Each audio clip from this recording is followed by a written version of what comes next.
very honored to have as our first guest on our time back an author who has a book coming out, and it's a New York native, Nick Hirshon, used to write for the Daily News, and he's a professor with a degree in journalism, and he's used to write for the New York Daily News, and he had one book out on Nassau Coliseum, and he has a second book coming out called Images of America, Forest Hills, and he will be the guest speaker this month, Wednesday, February 27th, at 1 p.m. at the Woodhaven Cultural and Historical Society at Emmanuel Church. That's on 91st Avenue, Woodhaven Boulevard. And we're very honored to have Nick Hirshon join us tonight. And did that right, Nick? Are you there? Yes. Hey, Ed. How are you? Great, Nick. How you doing, man? Very good. Thank you for having me on. Oh, thanks for calling in. So now your book comes out Monday. Is that correct? That's right. February 18th, this upcoming Monday. Wow. How exciting is it to have something to have a book coming out? This is your second book. How is the excitement the same as the first time? How's it feel? Certainly. I mean, it's a long process, so you're talking of months and months of research and writing, and then starting with promotion, figuring out where it's going to be sold and all the signings, and then when it actually comes up, it's really exciting to see how people are going to receive it. I've been talking to people about this since last April when the book was accepted by the publisher. So, now people actually get to look at it, and of course you're a little nervous about is it going to meet their expectations, but also excited to see what they want to say, Uh-huh. So the picture, obviously, being the title, images, I'm assuming that that's got a lot of photographs in it, which people are always interested in seeing old photographs, especially of their neighborhoods, of where they grew up. Why do you think people are so fascinated with seeing old pictures of locations where they once grew up? I think it's interesting because a lot of people who might say that they're not interested in history and it never really got to them before, but once they see an old photograph, like you said, of the school they used to go to, whether it's elementary, high school, college, where they used to work, just where they lived, if they've moved away or something else, it just strikes something in them, and maybe there was always that curiosity. And especially in Forest Hills, there are a lot of these buildings that have remained the same for decades and almost a century in a lot of cases, but their uses have changed throughout those years. So it's kind of fun to see that building, and you'll immediately see the photo and say, yep, that's where such and such business is. I know it right now, but then it was totally different, but it still looks so similar that you can place it immediately.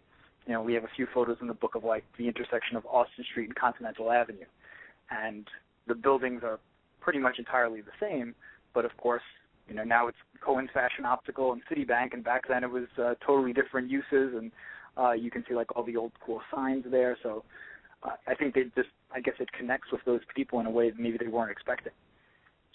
Yeah, it really is. To me, it's fascinating. I know I've had the experience looking at old photographs in Woodhaven here, how buildings become personalities in the tale of a community, and it's the curve of a building, the way the brick formation, the way the windows appear. Even in some cases, I found it was very interesting. Some of the old photos on Jamaica Avenue, that in the old days the photos weren't so good because it was very hard to take pictures of that part of Jamaica Avenue because it was very dark, and whenever the sun was out, it was usually in your face. And it's that way today, and it was that way so many years ago. Yeah, you're right. It connects you to the past, seeing these gateways, things that were the same then and the same now. Mm-hmm. Yeah, and I think it's really that even if people don't feel a connection to the building, it evokes some sort of a memory in them. So it's more that you remember Eddie's Sweet Shop because that's where you went on your first date. Or you remember that time you and your buddies went to a movie at the Forest Hill Theater, which isn't around anymore, and that makes you kind of long for it. So I think it's a lot of those things that we don't necessarily feel an attachment to any building, but it's more of we always associate it with a certain person or a time in our lives, and that's why it's become so special to people. Now let me ask: did you grow up in that area in Forest Hills? Yep. Okay. Grew up here and lived here my whole life in Forest Hills. All right. So in doing the research for this, did you come across any things that like really shocked you or surprised you? Something you learned? Actually, a few people have asked me that, and the thing that I always mention is there was a restaurant on Queens Boulevard known as Topsy's Cabin, and I found some old photographs of it, mostly postcards. And, it wasn't that unusual to have a postcard promoting a restaurant back in the day, so I didn't make much of it. But I noticed that the logo for it seemed very politically incorrect because it appeared to show, like, the face of an African-American person in a way that you normally wouldn't want associated with it. And I was looking into the history of that restaurant, and I thought, in Forest Hills, which is in a liberal city, you wouldn't have something like that. And it's a restaurant that opened in the late 1930s on Queens Boulevard, where the Pinnacle building is now, for those people who might know where that is, like an office and apartment complex. And, it was around until into the 1960s. And a lot of political movers and shakers had big events there. But the background of it really shocked me because it had that logo, and it was named after a character from Uncle Tom's Cabin. Wow. It had murals on the wall of Southern plantations, and the wait staff was entirely African-American. And the offerings on the menu were all kind of Southern food, and a lot of things, again, that were derogatory or kind of maybe slightly veiled, thinly veiled derogatory nature. And yet it existed in, the 30s. This wasn't like in the 1800s that this was around. We're talking about like the 1930s into the 1960s, so that really shocked me that it existed. Holy smokes. Now, during the 60s, was it the focus of any, protests or any controversy? I was wondering that too, and I didn't see anything like that. In fact, I saw a lot of people who were bigwigs still having events there, and like the local Kiwanis and the local Lions Club or whatever, like doing their events at Topsy's, and people like watching the election results come in at Topsy's and all of that. So, wow, not really. And I posted a few photos onto the Facebook page for the book, where I've been getting a lot of like Forest Hills residents, past and present, commenting. And I wondered what the reaction would be. I was worried that some people might be offended and I'd have to take it down or whatever. So I was really cautious in how I worded the caption. But then most of the people who posted, everybody, no one seemed to be offended, or at least they didn't say so. They were all just excited, and they said, yeah, I remember they had the best chicken, and they had these great corn fritters and all of that stuff. So I haven't seen anything about any protests that were held there. Yeah, it was a much different time. So now speaking of the photographs, you amass. You need to amass a large number of photographs for a book like this. How do you go about gathering them and then getting the rights to use them? Well, that's the most challenging part about this, is because you want to go in with a certain narrative. There are certain events, people, places that you want to include, but it's really dependent on the photos that are available. You can't just pick the places that you want. So I knew a few local sources that I was going to try to hit up. I went to Community Board 6 on Metropolitan Avenue, and the district manager there, Frank Lucio, was very generous, and he gave me access to all of their photos, which had been archived in the past by Jeff Gottlieb from Central Historical Association. So they had terrific images that they let me use for free. I went to the Forest Hills Gardens Corporation and had a similar experience with them, where they have an archive going back to the beginning of the corporation in like 1908 or 1909. So they had all old newsletters and photos, and that was just stupendous, and something that I definitely didn't come across at the Nassau Coliseum book, having those kinds of outlets. But still, I had to go to some other archives where you have to pay. The photograph that's on the cover of the book, which shows Theodore Roosevelt speaking at Station Square in 1917, came from Harvard University, from their library. And when you're going into a library archive, you need to pay them for it. So that all comes into play too. And I got them from a variety of other sources as well. There's stuff in there from the Queensboro Public Library and a bunch of other places. So you kind of mix and match. You don't want to lose the quality of the book just based on cost. But at some point, of course, you can't just go all out and be spending hundreds and hundreds of dollars. Sure. You got to strike that. You got to strike that balance. Yeah. You know, I noticed in your bio there it said you spent some time writing for the Queen's Ledger, which is now I don't know if it did when you were working there.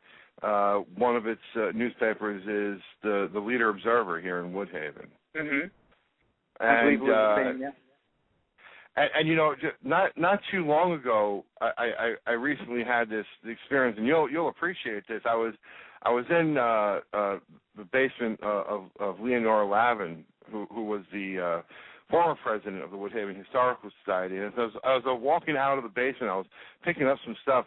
I saw a book on a shelf, and it was a big, thick, bound black book, and it said The Leader Observer, 1979. Mm-hmm. And I looked at it, and I said, Leonora, is that what I think it is? And she said, yeah, that's the Leader Observer. I said, that's a whole year's worth of Leader Observers? And she says, yeah. And I said, oh my God, can I borrow it? And she said, you can have it. I mean, you're taking over the society from me. You can have it. I'm like, okay. And she says, do you want the rest of them? And I said, there's the rest of them. Yeah. So I ended up getting like 1973 to 1985, mm-hmm. and going through these, these newspapers, every page, every issue for a number of years is just a tremendous opportunity. And it really strikes me that a lot of these smaller local papers like that, which have so much history of Queens in our area, it would be wonderful to see them, eventually placed online somehow for people to see. Sure. I mean, it would be terrific if they were digitized. You're right that, I was looking when I was doing a lot of this research at old copies of the New York Times that are available online, because the New York Times has its entire database going back to like 1851 available to researchers online, so it's terrific. But of course, they weren't covering Queens or certainly Forest Hills as extensively as the local newspapers would be, the Queens Chronicle, the Courier, the Tribune, and all the others that are, the Ledger, like you said, Times Ledger. So it would be great to see some of their records, and I'm sure they had much better photos in some cases and just insight on events, like you mentioned the Topsies protest. There may well mm-hmm. have been a protest at Topsies, but it just happened to not be covered by the New York Times or one of the other few sources that I was able to check easily online. Even some of the big established newspapers like the Post and the Daily News, it's not really easy to see their old issues online. But I think that we're sort of moving in that direction. Mm-hmm. And it would be great if the local papers did that. Yeah, it's definitely a real untapped resource in our local history, and I hope we can move in that direction. I know with what I have here, I've had some brief conversations with some folks from the Queens Library about heading in that direction, even for the small collection we have here. Mm-hmm. So what's your schedule like next week now? Now that you're getting started with this, the book's coming out. What kind of appearances do you have? Well, we start off a little bit slow. I mean, of course, the book itself is coming out on Monday, so it should be available. People who have pre-ordered it will be getting them very shortly. You can get it right now at Amazon or Barnes & Noble. And my first appearance is at your Historical Society on February 27th. Wow. That's great. We're very honored. That's terrific. You contacted me early, and that'll be my first one. And then I have a few others coming up at the Richmond Hill Historical Society. That's going to be in April. In March, before that, I'll be at the Queens Historical Society in Flushing. And we're working on a bunch of things in Forest Hills as we speak. So some of that happens a little bit after the release. You're going to start figuring everything out. But the hope is to do at least a few in Forest Hills, and the publisher was just speaking to people today who own businesses and might be interested in something. That's terrific. Well, listen, Nick, we wish you the best of luck with the book. I wish you all the success, and really look for. Have you already started planning your next book? Let's not get ahead of ourselves. Okay. No, honestly, you always, I guess, are thinking about that, and as you're exploring one neighborhood, you start to cross into another neighborhood, or you come across a certain community or just a certain place that would be great for one of those books. Like my last one was on Nassau Coliseum, so it doesn't necessarily have to be on an entire neighborhood, but it could just be like an arena. Like you could easily do one, honestly. I don't know, I'm giving away this idea, but you could totally do one on just the West Side Tennis Club within Forest Hills. And there's so many different parts of just Forest Hills or the other surrounding neighborhoods or anything. So, of course, you're always thinking about what's out there and how can you do it. But, for now I'm just really curious to see how Forest Hills receives this book. Hopefully they enjoy it, and that'll kind of dictate what else is done. That's great. Well, listen, again, we wish you all the success in the world, and look forward to seeing you at our meeting this month. And everyone's real excited and looking forward to it. And, again, thanks for calling, and, good luck. Thank you very much, Ed. Have a good night. All right, Nick. Thanks a lot. Take care.